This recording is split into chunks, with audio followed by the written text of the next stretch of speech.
Olá, começamos agora mais um Frente a Frente e hoje a nossa entrevista é com o professor, doutor, PhD em Meteorologia, Luiz Carlos Moulion. Ele que nos fala sobre os desafios do país para conciliar interesses econômicos com avanços tecnológicos e, claro, com a sustentabilidade ambiental. Na contramão dessas possibilidades, a gente se defronta com imensos desmatamentos recorrentes em áreas, como já falei, grandes da Amazônia, regiões como o Centro-Oeste, como também o norte do país. E o senhor, professor, a quem eu agradeço por ter aceitado o convite de estar novamente aqui no Frente a Frente, que tem pós-doutorado em hidrologia de florestas. Devastação de matas no volume que acontece no Brasil pode comprometer o equilíbrio climático do Brasil e do planeta? Gorete, é uma satisfação estar aqui com você novamente e também, claro, com o telespectador, o internauta. Gorete, sob o ponto de vista global, o desmatamento não afeta nada. O efeito maior do desmatamento é local. E, principalmente, o que mais sofre, na realidade, o impacto ambiental maior é a erosão dos solos. E, claro, mudança da qualidade da água dos rios, da vida aquática e de toda a vida que depende desses rios. Sob o ponto de vista climático, não há problema nenhum, não há impacto global, porque a Amazônia, por exemplo, ela tem 5 milhões de quilômetros quadrados e numa superfície de um planeta que tem 510 milhões de quilômetros quadrados. Portanto, ela representa 1% apenas da superfície do planeta, quando o planeta, por exemplo, tem 71% de oceanos, que são dos grandes controladores do clima global. Agora, estou dizendo que clima não é argumento para se preservar a Amazônia. Clima não é. O grande argumento que nós temos... Qual seria o argumento para preservar a Amazônia? Sob o ponto de vista da biodiversidade, que provavelmente, talvez mamíferos, a gente conheça os 95%. De vez em quando se encontra, acha-se uma nova espécie. Árvores, talvez a gente conheça 40%, 50% das espécies que estão lá. Que são base para a farmacologia mundial, exatamente. Não é? Quando você entra, por exemplo, répteis, talvez uns 30%, mas na hora que entra em micro-organismos, que acho que a grande revolução para a humanidade vai ser o momento que o homem começar a dominar esses micro-organismos, né? Há quem diga, por exemplo, que o nosso próprio corpo, nós somos 53% bichos, micro-organismos, e 47% humano. Então, esses micro-organismos hoje está se percebendo na agricultura, por exemplo, que eles fazem uma simbiose com as raízes e liberam nutrientes que estão no solo que a planta não consegue tirar. Quer dizer, então, em matéria de micro-organismos da Amazônia, nós praticamente somos zero, totalmente ignorantes. Então, a biodiversidade é um grande argumento para se manter a floresta e, é claro, sob o ponto de vista ambiental, o maior problema que se tem ao desmatar uma região tropical é que as chuvas são muito intensas. Nós fizemos um experimento... Constantes também, né? Tem lugar na Amazônia que chove 330 dias, né? Pois é.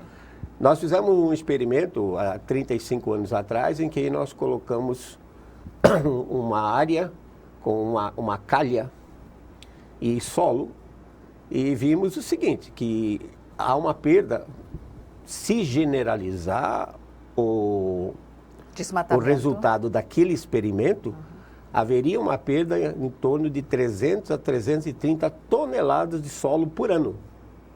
Ou seja, uma camada de 2 centímetros a 3 centímetros por ano seria jogada nos rios. E, claro, seria um desastre, né? Então, desmatamento para a plantação de soja, por exemplo, professor?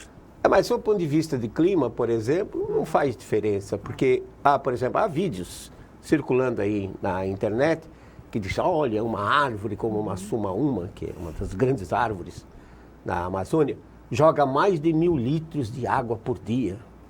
Então, esse apelo emotivo, emocional, a pessoa diz, caramba, se desmatar, não vai ter mais umidade.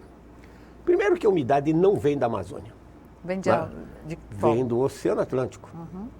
O Oceano Atlântico é que fornece toda a umidade. Em números mais assim, mais arredondados, entra 1 milhão de metros cúbicos por segundo na forma de umidade, vapor. Ou seja, 1 milhão de toneladas por segundo entra. Mesmo atinge mesmo as regiões longínquas do litoral, como o norte e nós fizemos experimentos... A região amazônica? Nós fizemos experimentos em 85 e 87, junto com a NASA, e encontramos núcleos de sal marinho, que são os chamados núcleos de condensação, que ajudam a formação de nuvens de chuva, em Tabatinga, na fronteira do Brasil com a Colômbia. Isso porque, como o vento não cessa e temos aí um deslocamento da ordem de 35 a 40 km por hora, em questão de 4, 5 dias, esse material chega até os Andes. Mas como eu estava dizendo, esse apelo, dizer que uma árvore na Amazônia joga 1.000 litros, uma árvore de 20 metros de diâmetro, joga mais de 1.000 litros. Isso não é nada. Um campo de soja, quando a soja está enchendo a vagem, ele joga mais do que o dobro do que a floresta. E quando se tem, por exemplo, plantações como banana, como se tem no norte de Minas Gerais, por exemplo, eles usam uma lâmina d'água de 10 milímetros, ou seja, 10 litros por metro quadrado. Mas o que está em questão é a biodiversidade, né? Claro, eu estou dizendo que, sob o ponto de vista de clima, dizer que essa seca de 2014 a 2016 foi provocada pelo desmatamento, não tem base científica alguma. A conservação da floresta é devido à sua biodiversidade, que é importante, e também no que se refere à proteção ambiental, proteger o solo da erosão e a qualidade da água. Professor, o senhor esteve recentemente participando de um fórum de debates na Federação das Indústrias do Rio Grande do Norte, foi isso? Sim. Não é verdade? E lá o senhor reafirmou que não existe aquecimento solar, ou seja... Global. Aquecimento global, perdão. E essa afirmação já gerou muitas controvérsias polêmicas, né, no meio científico aqui no Brasil. E o senhor mantém essa afirmação de que não há aquecimento global. Na verdade, o que há é o inverso, é o esfriamento global. Como comprovar isso cientificamente? Bom, primeiro que eu já falo contra o aquecimento global produzido pelo homem, sim, antropogênico, como se diz, que seria então devido à queima dos combustíveis fósseis, como petróleo, carvão, liberando gás carbônico e, consequentemente, aumentando o efeito estufa, ou a pecuária ruminante, que libera metano, que também seria um gás de efeito estufa. Já tenho falado disso já há 30 anos que eu venho falando. Na contramão da maioria. Desde que o IPCC, que é a sigla em inglês para o painel intergovernamental de mudanças climáticas, que agora virou mudança climática, mas antes era aquecimento global. Toda a mudança pode ser para cima e para baixo, mas a deles é só para cima. Então, 30 anos que eu venho falando sobre isso, escrevendo sobre isso. Quando me permitem, publico. Quando a censura não dá, né? O que eu vou fazer? E a censura, professor? Há muita censura. Então, o que... Mas a censura vem da academia? Da academia. Sobretudo da academia? Sobretudo da academia. Sobretudo da academia. Qual o interesse da academia em censurar uma ideia contrária que pode ser contestada por meio de argumentos científicos também? Na realidade, o aquecimento global deles, essa história, inclusive, diga-se de passagem, hoje, né? De 2 a 14 de dezembro, está ocorrendo na Polônia a 24ª Conferência das Partes, a COP24. Já faz 25 anos que esse pessoal está aí.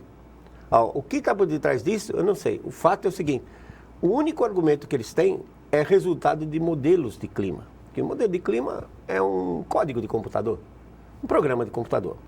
Alguns são muito complexos, como o caso, por exemplo, da NASA, do Instituto Goddard para Estudos Espaciais, é um modelo, a quinta geração desse modelo, tem mais de 1,5 milhão de instruções, linhas de instrução. Precisa de supercomputador, mas é um modelo que não representa a realidade. O modelo não consegue reproduzir o clima. Se ele não consegue reproduzir o clima, como é que eu vou confiar que o que ele está prevendo para 2040, 2070, 2100 vai acontecer?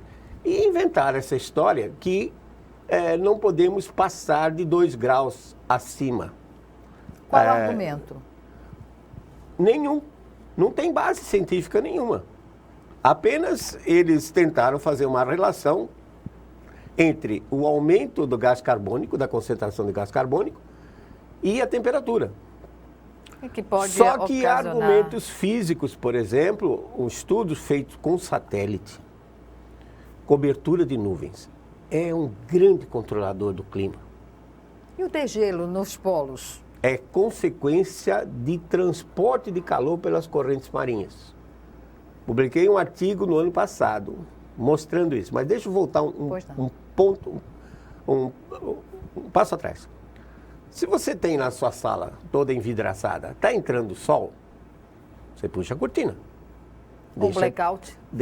O blackout. Deixa de aquecer o ar da sala. Mas se mantiver o vidro, vai superaquecer. Vai, porque a radiação solar passa pelo vidro. Na Terra, essa cortina é a cobertura de nuvens. Então, esses dados, esse estudo feito por satélite, mostra que os satélites, diga-se de passagem, infelizmente, nós temos só menos de 40 anos de dados de satélites operacionais. Esse estudo mostra que houve um decréscimo na cobertura de nuvens de 5% entre o início da coleta dos dados, 83, até o ano 2000. Então, eu fiz as contas, 5% da redução de nuvens... E se deve a quê? É a própria oscilação natural do sistema. É muito interessante isso. Eu fiz as contas, e se eu pegasse esses 5% em termos da energia que chega aqui, teria dado nesse período de 83 a 2000, uma média de 2 watts por metro quadrado. 2 watts por metro quadrado, que é pouquinha coisa. Mas estamos falando num planeta de 510 milhões de quilômetros quadrados. E se eu seguisse a metodologia do IPCC, como eles calculam essas variações, esses 2 watts por metro quadrado já deveria ter elevado a temperatura do planeta de 1,5 graus. Agora, a partir do ano 2000, as nuvens começaram a aumentar de novo. Então, o que acontece? Essa beleza fantástica que é esse nosso planeta. Ocorre um processo físico que a gente chama de feedback negativo, em que, por exemplo, tem baixa cobertura de nuvem, entra mais radiação solar, começa a evaporar a água dos oceanos. O ponto-chave é esse, que se o planeta não tivesse 71% de oceanos, seria completamente diferente. Seria um Marte da vida. Marte. Com 71% de água, o que acontece? A maior parte dessa radiação, 70% dela, vai para evaporar a água. Professor, escuta, então... deixa eu terminar. Pois não. Vai para evaporar a água. Quando evapora mais água, forma mais nuvem. Sim, isso é cíclico, né? Isso, mas se começar a aumentar muito a cobertura de nuvens, ela vai mandar a radiação solar de volta para o espaço. Esfria o planeta, diminui a evaporação e as nuvens encolhem de novo. Então ele fica pulsando. Essa variabilidade do clima, então, segue a um movimento cíclico, natural. Repetitivo. Vamos dizer que não sei. Quando a gente fala cíclico, dá a ideia de que natural. De que a ideia tem um tempo determinado para isso. 25, é indeterminado. 25, 30 anos. Não, às vezes tem fenômenos que ocorrem que são imprevisíveis. Por exemplo, a explosão do vulcão, como o Monte Pinatubo, em junho. 15 de junho de 1991, o que aconteceu? Primeiro, os aerossóis vulcânicos, o Pinatubo jogou material diretamente na estratosfera. a 30, 40 quilômetros de altura. Então forma uma cortina em volta do planeta, o material do vulcão. No primeiro ano, esse material ficou próximo da região equatorial. Choveu demais aqui, inclusive a cheia, provavelmente a última cheia do São Francisco, em 92. No segundo ano, esse material do vulcão já tinha se espalhado por uma faixa bem mais larga. O resultado disso, uma das piores secas que nós tivemos, em que o estado de Alagoas perdeu 70% da produção de cana. Então você vê, tem coisas que acontecem que é impossível controlar. Então não vamos dizer que é cíclico, mas ele é repetitivo e é fantástico o fato de que este planeta, em 150 anos, de acordo com o IPCC, só aumentou 0,8 graus centígrados a sua temperatura. E agora, infelizmente, a notícia é, minha opinião pessoal, nos próximos 10, 12 anos vai haver um resfriamento global e não um aquecimento, e vai ser mais sentido fora das regiões tropicais. Então, países como Estados Unidos, Canadá, o Bloco Europeu, no norte, né? Isso, a Rússia, China, vão sofrer esse resfriamento. O Brasil também vai. Só que é os estados do sul. As regiões que estão abaixo dos trópicos. Argentina, Uruguai e Rio Grande do Sul. Na semana passada, estamos em pleno verão, geada na Serra Catarinense. E já tinha ocorrido em janeiro deste ano, geada em pleno verão. Então você vê essa manifestação que já está ocorrendo desde, talvez, não se sabe precisar o ano exato, mas provavelmente desde 2003 ao 2005, estamos tendo uma frequência de invernos mais rigorosos. Pois bem, vamos chamar agora o nosso primeiro intervalo e voltamos em 1 minuto. Até já.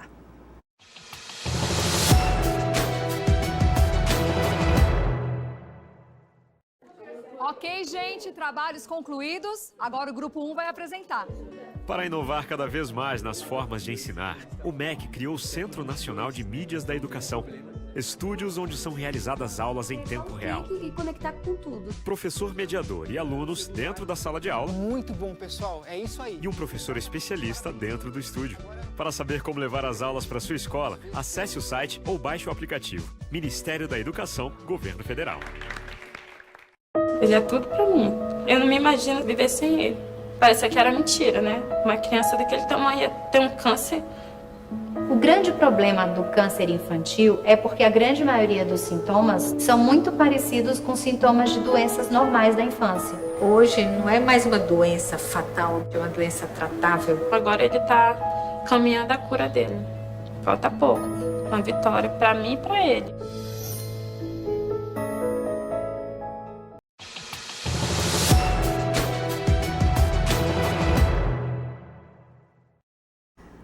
Estamos de volta com Frente a Frente, que hoje recebe o professor, doutor, PhD em Meteorologia, Luiz Carlos Mulion, que nos faz aqui uma avaliação sobre aquecimento, resfriamento global. E no final do bloco anterior, professor, o senhor que tem um currículo extenso aqui para dizer que, além do que falei sobre o professor, ele tem formação no Canadá, Estados Unidos, Alemanha, Inglaterra, e já atuou como consultor da NASA, 2 grandes experimentos já realizados na região da Amazônia, aqui no Brasil, e pode nos dizer, né, por que haverá resfriamento nos próximos 10 anos em países tropicais, como o nosso, que serão atingidos, não é? E a causa principal desse resfriamento? Bom, a causa principal é a nossa fonte de energia, que é o Sol. O Sol é um astro não muito bem comportado.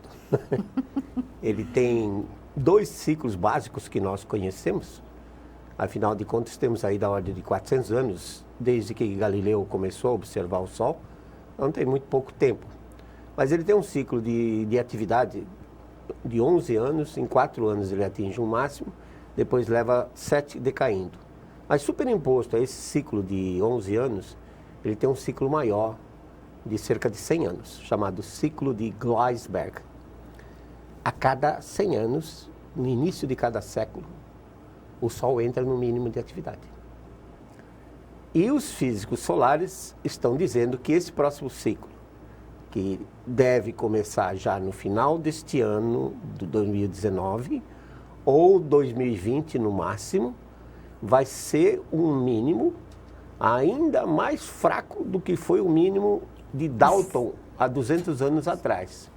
No final de 1798 até 1815, 1816.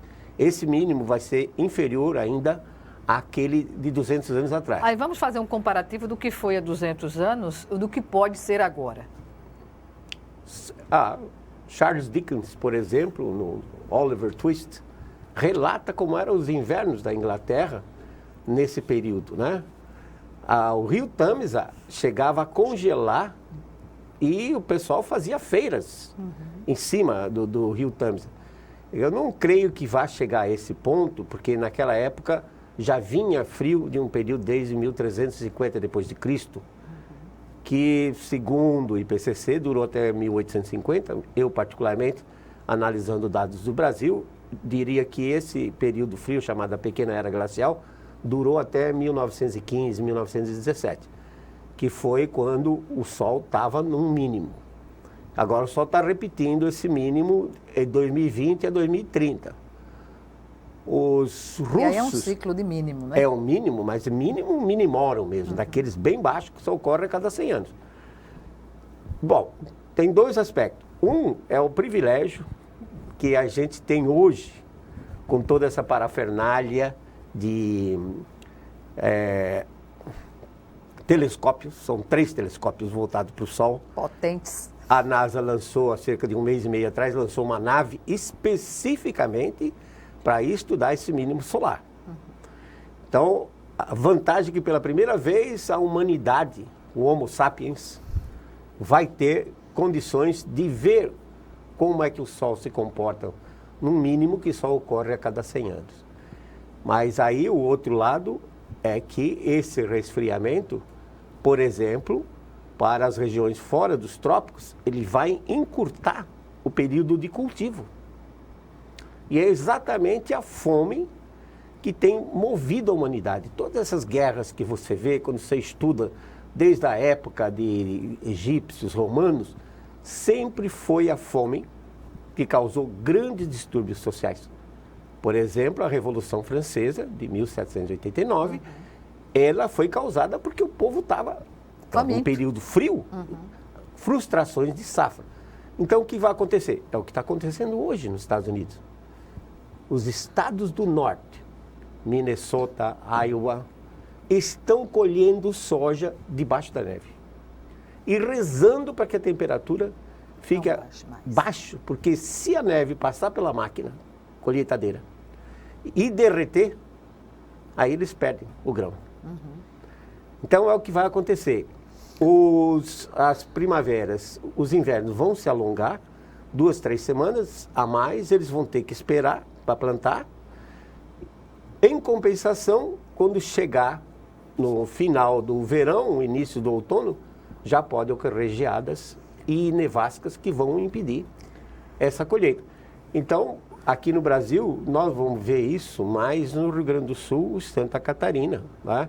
Com temperaturas baixas durante o inverno e invernos mais rigorosos. Eu disse que isso tem acontecido já desde 2003, 2005, a gente não sabe ainda precisar bem a data, porque tem que esticar um pouco mais a coleta de dados mais para frente, esperar passar mais um tempo. Mas eu só vou lhe dar um exemplo. Em 2010, junho de 2010, uma massa de ar polar passou pelo Uruguai, matou mais de 100 mil cabeças de ovelha, que a ovelha já vem com aquele casaquinho, mais resistente, né? casaquinho Pois de inverno. de lã. E o Paraguai reportou uma perda de mais de 7 mil cabeças de gado. Porque o gado de corte, ele fica no pasto. O gado leiteiro é recolhido para retirar leite na madrugada. Mas o gado de corte, ele fica no pasto. Exposto. E o animal morre de hipotermia, morre de frio. Né? Pois é. Então, o Sol entrando no mínimo de atividade, o que vai acontecer é que o campo magnético solar ele vai ficar mais fraco. Quando ele fica mais fraco, a Terra é bombardeada por raios cósmicos galácticos, que por sua vez produzem mais nuvens. E são essas nuvens que vão refletir a radiação do Sol.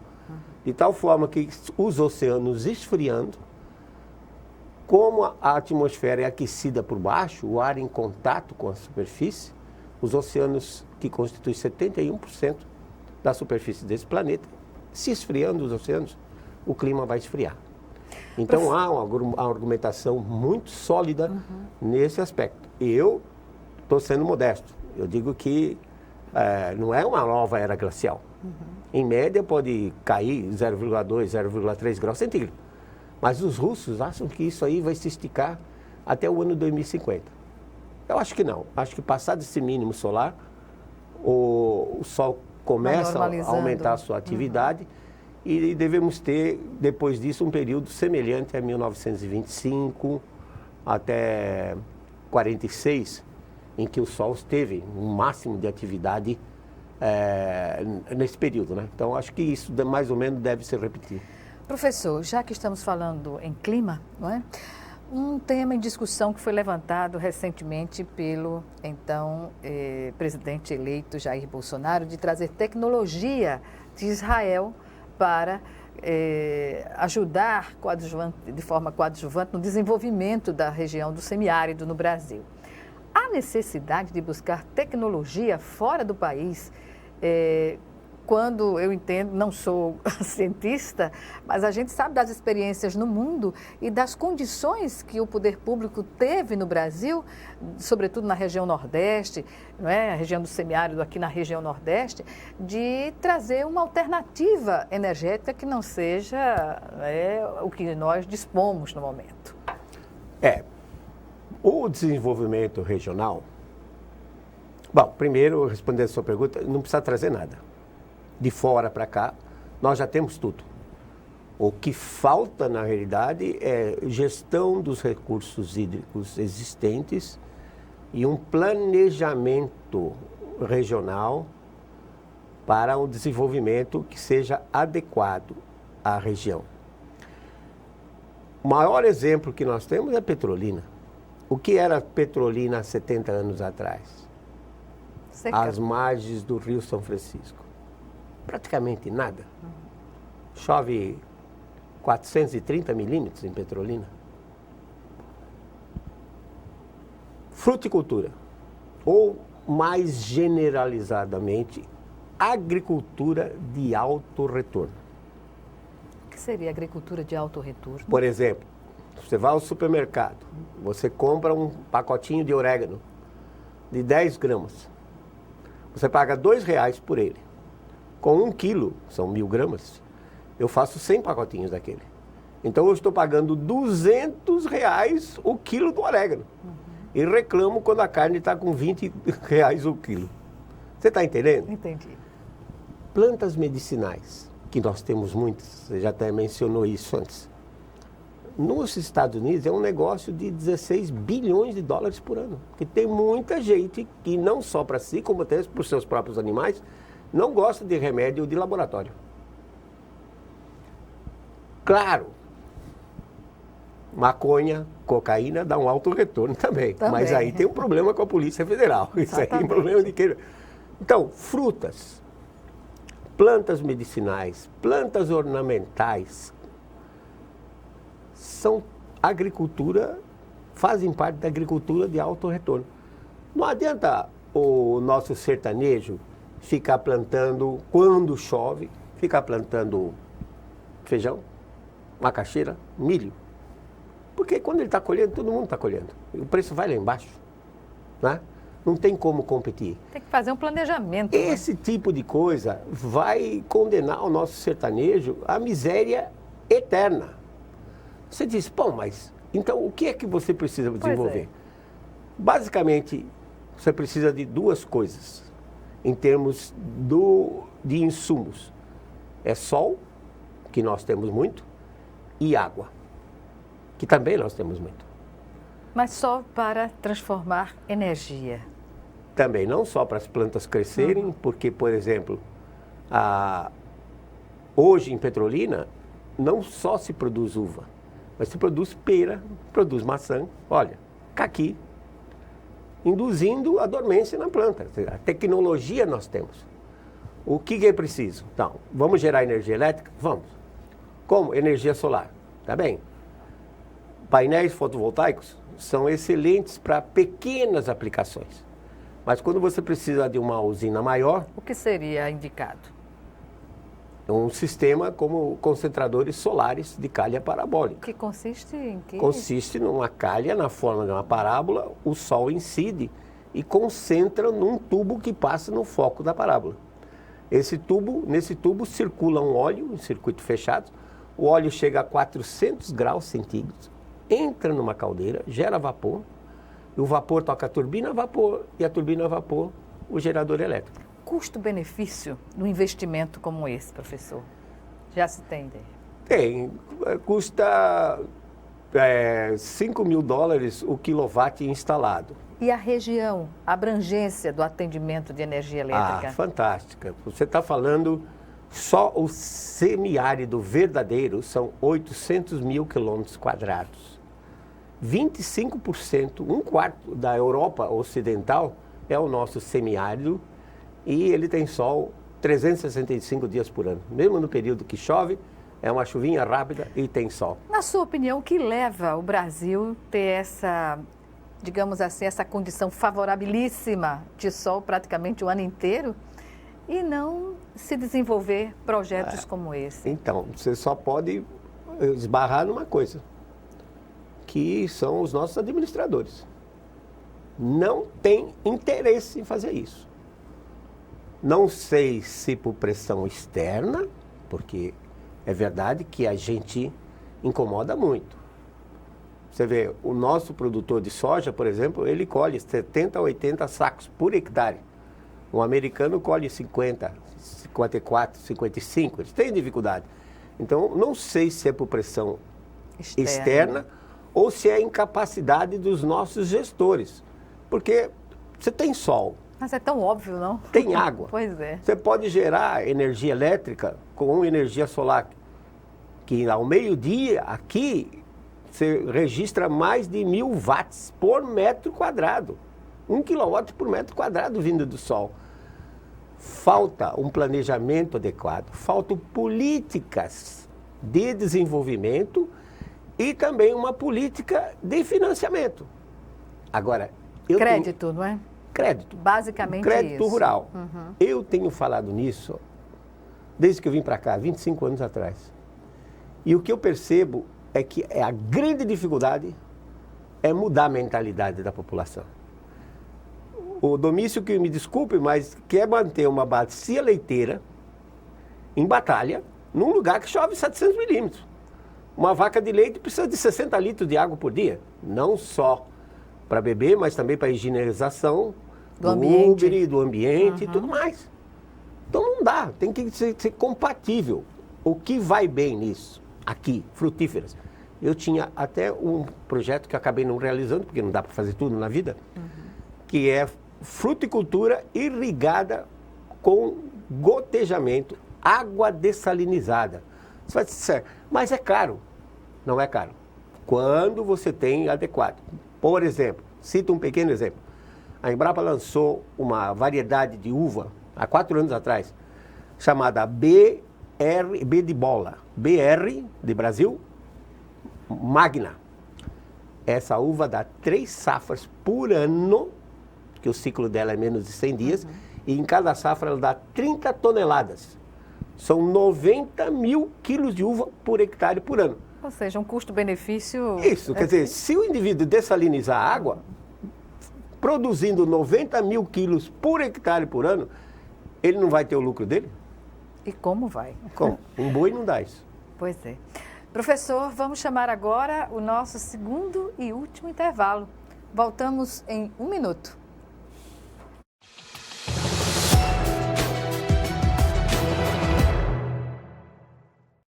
Ei, eu queria poder falar com você. Te falar desses últimos meses e como tudo tá melhor. Eu percebi que viver é incrível, mais do que eu imaginava.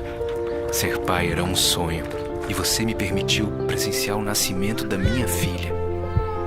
Foi foi lindo. Pintei o quarto dela exatamente como imaginei. Antes de você, eu tinha medo de não conseguir estar presente quando esse momento chegasse. Queria te contar que, por sua causa, eu pude viver tudo isso. Provavelmente outras pessoas por aí querem te falar muita coisa também. Acho que você teria orgulho. Não só por mim, mas por ter feito algo tão nobre por pessoas que nunca viu. Eu só queria dizer obrigado. Obrigado por me dar mais tempo com a minha família. Obrigado pela sua doação de sangue. Doe sangue regularmente. Tem sempre alguém precisando de você. Procure o Hemocentro mais próximo e seja um doador.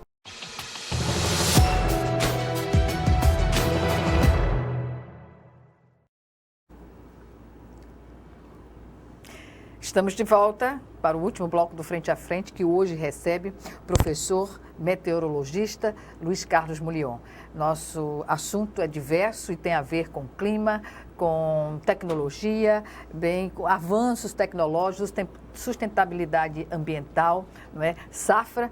E aí eu pergunto, professor, porque a safra, para ela ser bem sucedida, ela depende dessas condicionantes, né? De tempo, de investimento, de sustentabilidade. E aí eu pergunto, daria para todos os municípios banhados pelo Rio São Francisco ter uma condição de autonomia e independência na sua produção agrícola ou na produção ou na criação de animais? Daria, particularmente na produção agrícola, se fosse utilizado um sistema de irrigação por gotejamento, que a irrigação por gotejamento, já uma fértil irrigação, ela economiza da ordem de 40% a 50% da água, especialmente agora com essa tecnologia em que os emissores também são subterrâneos. Então a planta não precisa de água na folha, nem no fruto. Ela precisa de água na raiz. Então daria. Nós temos um problema com o Rio São Francisco, é que a vazão dele, no município de Pão de Açúcar, nós temos dados desde 1927, mostra que até 73 a vazão dele era 3.200 metros cúbicos por segundo, e agora a vazão média nesses últimos 20 e 25 anos baixou para 2.300. O rio perdeu 900 metros cúbicos por segundo. Não se sabe exatamente por quê. Eu fiz um levantamento da chuva e realmente nesses últimos 20 anos houve uma pequena redução de chuva nas serras de Minas Gerais. A Serra da Canastra, da Vertente, de onde sai o rio. Pequena por quê? Porque não dá para você afirmar uma essa redução relação de 10%, de redução de 10%. É muito pouco. Mas como a bacia de captação, que vai desde a Serra até Pirapora, tem aproximadamente 112 mil quilômetros quadrados, isso para mim representa já uma perda para o rio de aproximadamente 40%. Ou seja, eu explico metade da perda do rio por essa redução de chuva nas serras de Minas Gerais. Pois é, perda do rio por redução de chuvas e ainda tem um componente nesse contexto da salinização em algumas áreas, né? Mas isso não é tão crítico assim. Eu diria que uma fonte, vamos dizer assim, de perda, né? Uma perda também foi a criação do Lago de Sobradinho. Porque o Lago de Sobradinho, ele, quando está na sua cota normal de operação, ele tem uma área de 4.214 quilômetros quadrados, e eu fiz uma estimativa de que esse lago perde 400 metros cúbicos por segundo, Gorete, por evaporação.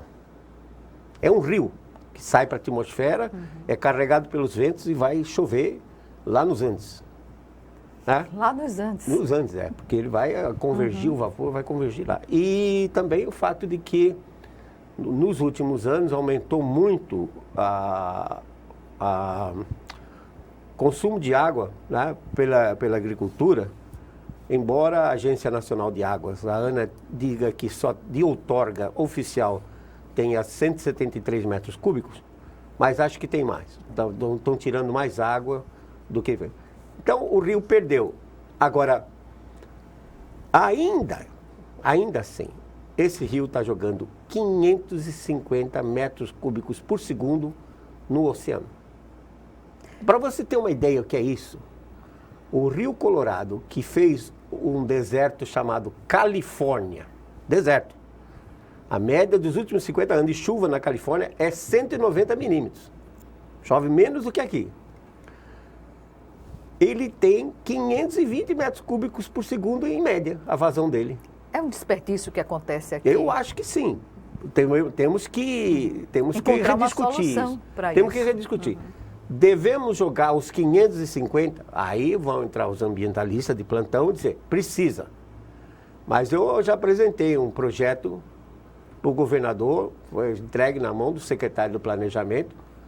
Não sei se vão levar adiante isso, a ideia, mas a ideia é basicamente você construir talvez 3 barragens no Baixo São Francisco e fazer 3 lagos permanentes. E teríamos então navegação, uma via de 240 metros de Piabuçu até Piranhas, 240 quilômetros de navegação, turismo, lazer, piscicultura, né? Pode ter com escada para peixe, clusa para barco, e ainda de quebra botar uma turbina como essas que usaram no Rio Madeira, na Santo Antônio e Giral, que é uma turbina de 75 mega, gerar energia elétrica. Isso considerando o Canal do Sertão também, paralelamente, não é, professor? Que também, por incrível que pareça, Gorete... Tem que ter gestão não também. Não tem gestão nenhuma. Cada um faz o que quer com aquela água. Tá? Não tem gestão nenhuma. Antes, deveria ter o que se chama em inglês de Water Authority, uma autoridade sobre a gestão da água. Antes desse canal ser construído, já devia ter essa comissão que iria regulamentar o uso da água. Para não haver desperdício também. E temos que discutir, embora os ambientalistas sejam contra, temos que discutir se vale a pena jogar atualmente os 550 metros cúbicos por segundo do Rio São Francisco no mar. Professor, estamos infelizmente no minuto final do nosso programa e eu pergunto a sua opinião sobre a possibilidade real de o Brasil sair do Acordo de Paris. Bom, Bolsonaro repetiu novamente nessa semana passada que vai sair do Acordo de Paris. O Acordo de Paris não serve para nada. É um fundo que eles querem de 100 bilhões de dólares para reduzir as emissões de gás carbônico. E é uma hipocrisia. Por quê, professor? Porque, por exemplo, a Alemanha terminou a construção de 23 termoelétricas a carvão. 23 termoelétricas a carvão, uma potência de 12 gigawatts. É uma Itaipu e meia. O Japão, depois que fechou as usinas com o acidente de Fukushima... Mesmo com o acordo de Kyoto? Mesmo com o acordo de Kyoto. O Japão, depois que fechou as usinas nucleares devido ao problema de Fukushima, sim, se mantém como? Importando carvão da Austrália e usando termoelétrica. A Polônia, onde está sendo realizada a conferência agora... Que é uma energia cara, né, professor? É cara, mas a energia mais cara é aquela que você não tem. E você precisa de energia e água para o desenvolvimento. Além, obviamente, de um bom planejamento e gestão dos recursos. Para armazenar energia, né? Claro, armazenar energia é um outro grande problema. A humanidade ainda não conseguiu armazenar energia elétrica. A gente consegue armazenar calor, mas energia elétrica ainda vai ser um futuro próximo. Pois é, professor, é lamentável encerrar essa entrevista agora, mas o tempo chegou ao fim. Eu agradeço mais uma vez a sua participação e até uma próxima oportunidade. Uma satisfação para mim estar aqui e pode contar sempre comigo para a gente discutir esses aspectos que eu continuo falando. E vou continuar falando até morrer. Quem sabe um dia a gente consiga mudar a cabeça dessas pessoas. Obrigada, professor. Obrigada a você também que nos assistiu e até o nosso próximo encontro aqui, Frente a Frente.